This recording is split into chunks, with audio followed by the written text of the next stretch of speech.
Berdasarkan keterangan ahli Aji Febrianto Arosyid dalam perkara ini memberikan keterangan hasil pemeriksaan laboratorium kriminalistik dalam hal adanya poligraf yang dilakukan kepada terperiksa terdakwa Kuatmaruf, Ricky Rizal, Richard, Ferdi Sambo, dan Putri Chandrawati. Ahli menerangkan bahwa pemeriksaan dilakukan dalam 3 tahap, yakni pretest, tes, dan post-test. Kemudian apabila dikaitkan dengan Perkap nomor 10 tahun 2009 tentang tata cara dan persyaratan permintaan pemeriksaan teknis kriminalistik, tempat kejadian perkara dan laboratoris kriminalistik barang bukti kepada Laboratorium Forensik Kepolisian Republik Indonesia, maka persyaratan pemeriksaan terhadap pemeriksa diatur dalam pasal 13 sebagai berikut. Dianggap dibacakan.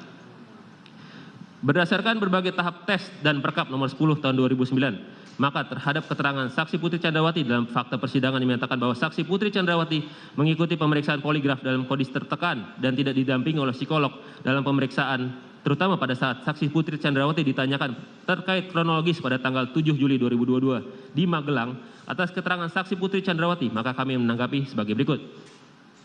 Bahwa pasal 13 ayat 2 sub E diatur bahwa untuk memastikan kondisi terperiksa dapat dilengkapi dengan 1. Riwayat kesehatan saksi atau tersangka, dan 2. Laporan hasil pemeriksaan psikologi.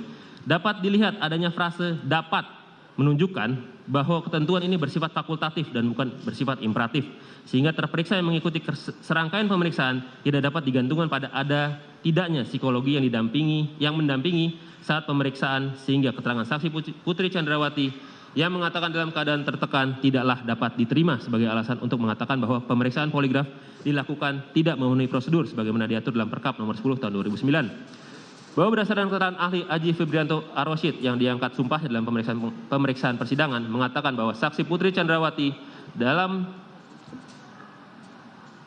di awal pemeriksaan dalam tahap pretest bersedia menandatangani surat dilakukannya pemeriksaan dan telah menyatakan tidak keberatan untuk tidak didampingi oleh psikolog, meskipun saksi Putri Chandrawati sempat keberatan menceritakan kronologi tanggal 7 Juli 2022.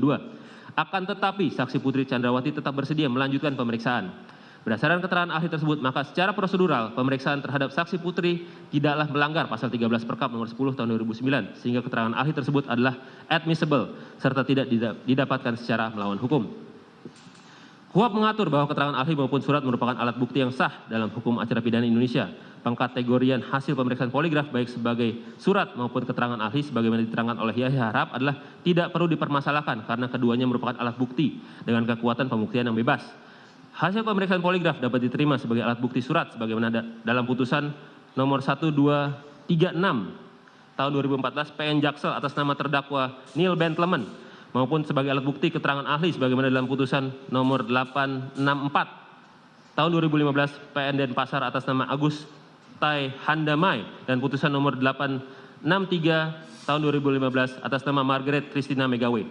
Oleh sebab itu, berdasarkan hasil pemeriksaan terhadap saksi Putri Chandrawati maupun saksi Ferdi Sambo, saksi Richard Eliezer Pudiang Lumiu, saksi Ricky Rizal Wibowo, dan terdakwa Kuatmaruf telah berkesesuaian dengan keterangan para saksi dalam persidangan, sehingga keterangan ahli Aji Febrianto Arosyid ST bin Suras telah sesuai dengan ketentuan dari pasal 186 KUHP, sehingga dapat dipergunakan sebagai suatu alat bukti yang sah dalam memperkuat pembuktian.